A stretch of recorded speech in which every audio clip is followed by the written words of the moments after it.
Bonjour et bienvenue sur Régénérateur, une chaîne de bien-être, de santé globale qui vise à optimiser, à élargir, à exploiter tes compétences physiques, mentales, émotionnelles et même si possible spirituelles. J'ai envie d'ajouter le mot spiritualité parce que même les choses qui ne sont pas palpables, qui ne sont pas tangibles, ont un effet sur tes cellules.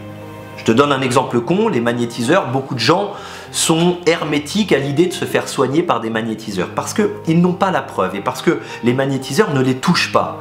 Donc ils se disent, oh, émission-réception, comment il peut y avoir quelque chose qui passe entre deux personnes alors qu'il n'y a pas de toucher, c'est pas tangible. Eh bien, de la même manière, les ondes Wi-Fi ou les ondes radio, eh bien, c'est pas palpable, mais pourtant il y a un émetteur, un récepteur, et il y a un courant, enfin pas un courant, mais il y a une énergie en tout cas, qui passe et qui donne une information. On va le voir à travers nos écrans d'ordinateur ou nos ondes radio. Eh bien, le corps c'est exactement pareil. Il est émetteur, il est récepteur, et toi, tu as des intentions, des pensées et du magnétisme en toi. Tu as une énergie.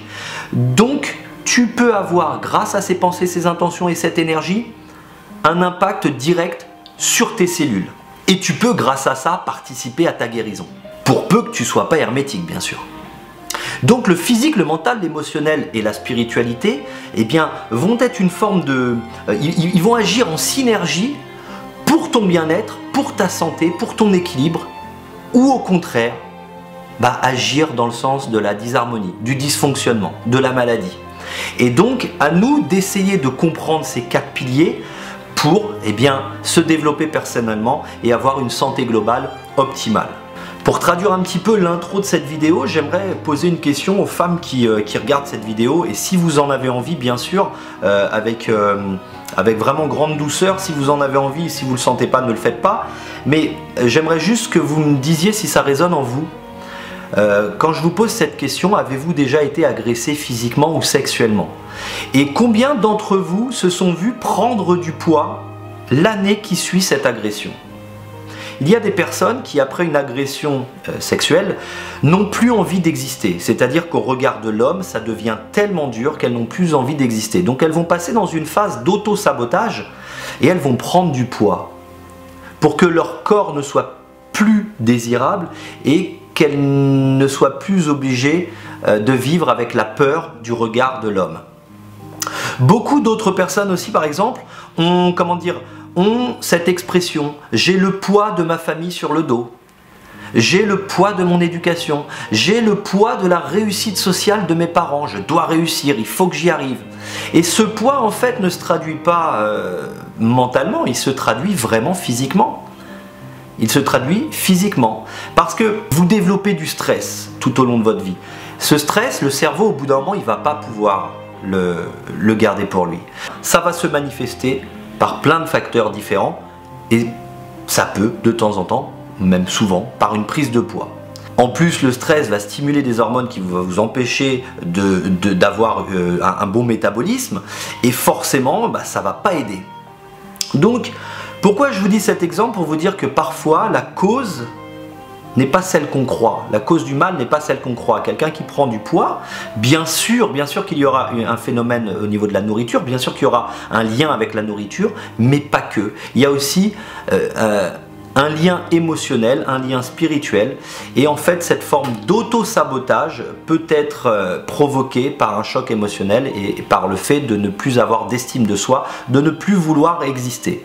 Et puis un jour des personnes se réveillent et se disent mais attendez, j'ai envie de vivre pour moi, j'ai pas envie de vivre à cause de mon mal, et j'ai pas envie de vivre avec cette barrière, avec cette peur toute ma vie.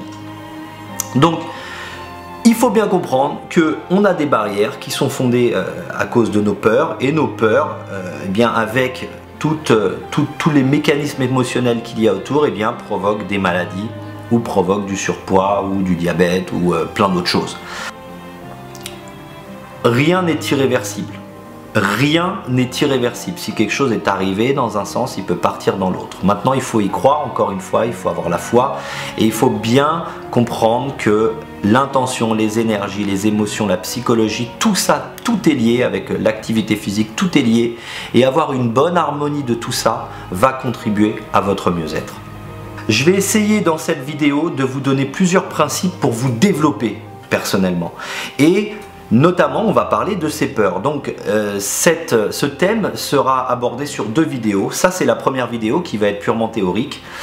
Et puis, la deuxième vidéo sera un training qu'on fera ensemble qui sera basé sur la respiration et sur la focalisation, sur la visualisation qu'on fera ensemble où vous aurez à écouter ma voix et à rester 5 minutes avec moi et à vous laisser guider. Donc je vous invite vraiment à vous abonner à la chaîne et si ce n'est pas fait, eh bien cochez la petite cloche pour recevoir les vidéos. Bien sûr, si à la fin de la vidéo ça vous a plu, n'hésitez pas à partager et surtout à liker parce que si vous ne likez pas, eh bien la vidéo n'est pas référencée et elle ne fait pas le tour du web et déjà que c'est compliqué. Alors essayons de faire que tout le monde puisse avoir accès à ces outils qui nous permettent d'aller mieux. Donc on attaque. La première chose à faire pour vous développer personnellement, ça va être de vous débarrasser de vos peurs, de vos hantises, de vos angoisses, de vos appréhensions. Hein. Et ce sont des peurs en plus qui vous paralysent dans votre vie amoureuse, professionnelle, sociale, amicale, qui vous paralysent vous-même aussi parce que vous pouvez avoir un manque d'estime de vous, un manque de confiance, un manque d'assurance, un manque d'assertivité. L'assertivité, c'est le fait de s'affirmer sans se confronter. Et c'est pas facile parce qu'il est très simple de s'affirmer. Hein, il est très simple de s'imposer, de s'affirmer. Mais si vous arrivez avec une charge bourrée de stress et bourrée de peur, eh bien ce n'est pas le message que vous allez transmettre. Ce n'est pas un message que vous allez transmettre, ce sont vos peurs et vos angoisses. Et là, ça isole et c'est pas facile d'être sociable quand on est bourré de peur et d'angoisse parce qu'on veut passer un message, mais le message ne passe pas. La peur prend le dessus et l'angoisse, le stress prend le dessus. Il faut savoir que les peurs, ce sont les barreaux de votre propre prison.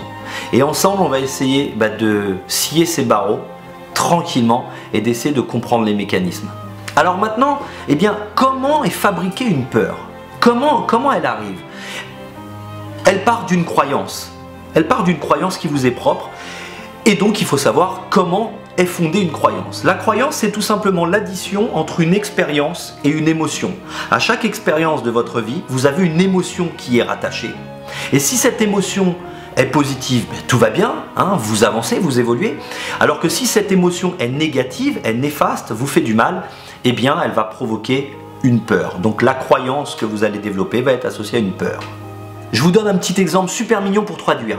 Imaginez, vous avez 5-6 ans, vous commencez à regarder une petite fille dans la classe que vous aimez bien, vous êtes en maternelle, et puis vous vous dites, tiens, j'ai envie de m'affirmer, j'ai envie de me montrer face à elle, j'ai envie de lui montrer mon envie de communiquer et lui montrer mon attirance avec toute ma candeur et puis toute ma simplicité.